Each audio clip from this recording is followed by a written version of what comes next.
Assalamualaikum warahmatullahi wabarakatuh.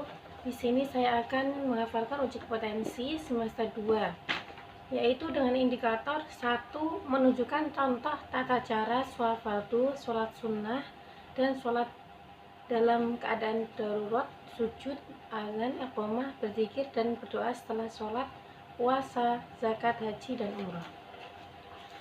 Tata cara sholat fardu yaitu berdiri bila mampu, niat dalam hati, takbiratul ihram, membaca Al-Fatihah, ruku dan tumakninah, i'tidal dan tumakninah, sujud 2 kali, duduk di antara 2 sujud, bangun melanjutkan rakaat selanjutnya, kemudian diakhiri dengan salam. Tata cara sholat sunnah, halnya sholat wajib, sama halnya dengan sholat wajib, akan tetapi niatnya saja yang berbeda, dan juga waktunya di luar sholat wajib. Terus sholat dalam keadaan darurat dilakukan dengan toleransi sesuai kadar kedaruratan. Jika daruratnya di dalam kendaraan yang apabila berdiri maka akan terjatuh, maka boleh dengan duduk. Sujud tata caranya adalah menempelkan dahi hidung ke tempat sujud sembari jari kaki itu mengganjal, memanjat. Dan tata caranya itu dilakukan di waktu masuk waktu sholat fardu tersebut dengan lafaz adzan yang baik. Begitu juga iqamah dilakukan setelah memandangkan azan. Berdoa setelah sholat atau disebut dengan wirid, yaitu membaca wirid, membaca tasbih, dan lain-lain. Berdoa sesuai yang kita bisa berbahasa Arab atau juga bisa dengan bahasa Indonesia. Puasa itu menahan nafsu, menahan dari rasa lapar, haus, dan juga nafsu dari terbitnya matahari hingga tenggelamnya matahari. Zakat ialah yaitu mensucikan diri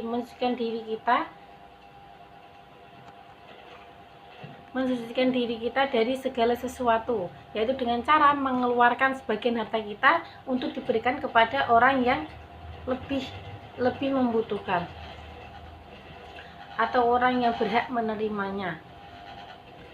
Yaitu zakat itu ada 2, zakat fitrah dan juga zakat mal. Terus saja itu haji dilakukan apabila seorang muslim mampu untuk menunaikannya. Tata caranya adalah melakukan ihram dari miqat yang ditentukan, wukuf di padang Arafah, mabit di Muzdalifah, melontarkan jumrah di Aqabah, tahallul, mabit di Mina, tawaf ifadah,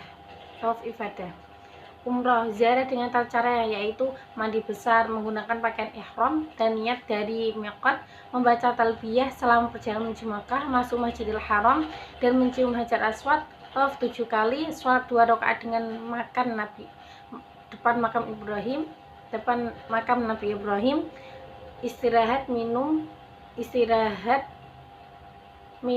air zam-zam sa'i 7 kali, tahallul sampai selesai.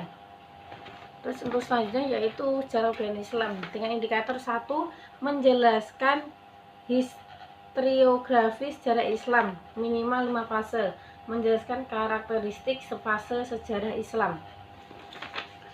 Di sini yaitu menjelaskan karakteristik sejarah Islam minimal 5 fase. Oke, historiografi sejarah Islam yaitu saya bisa menjelaskan sedikit, yaitu dengan ciri-cirinya yaitu religius magis, artinya unsur magis atau supranatural sangat kental dalam narasi historiografi tradisional. Terus istana sentris, artinya subjek, objek, dan ruang lingkup historiografi tradisional hanya seputar kehidupan istana kerajaan. Ini saya sebutkan ciri-ciri dari historiografi sendiri ya, seperti apa, yaitu terus selanjutnya itu historiografi tradisional digunakan sebagai alat legitimasi atau pengesahan kekuasaan raja.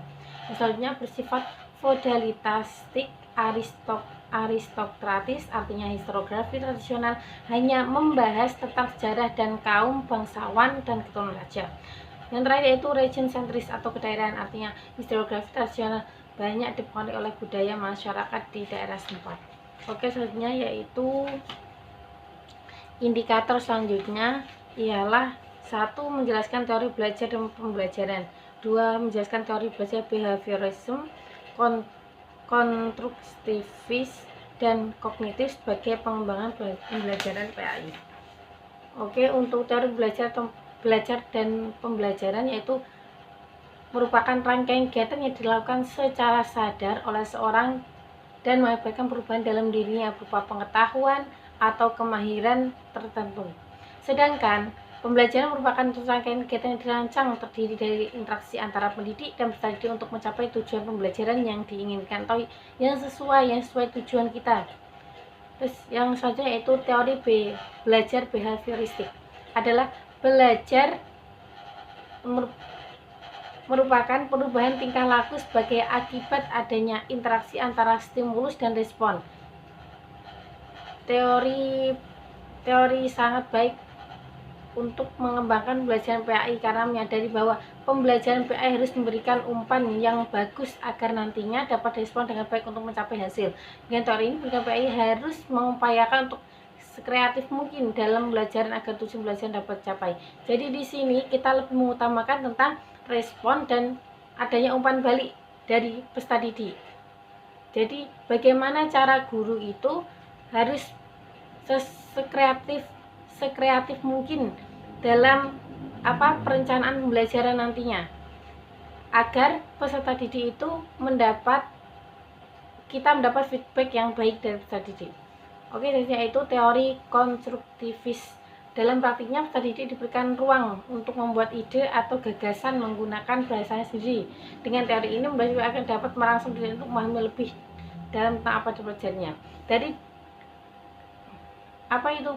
teori ini, kita memberikan peluang pada peserta didik agar peserta didik itu lebih bisa mengutarakan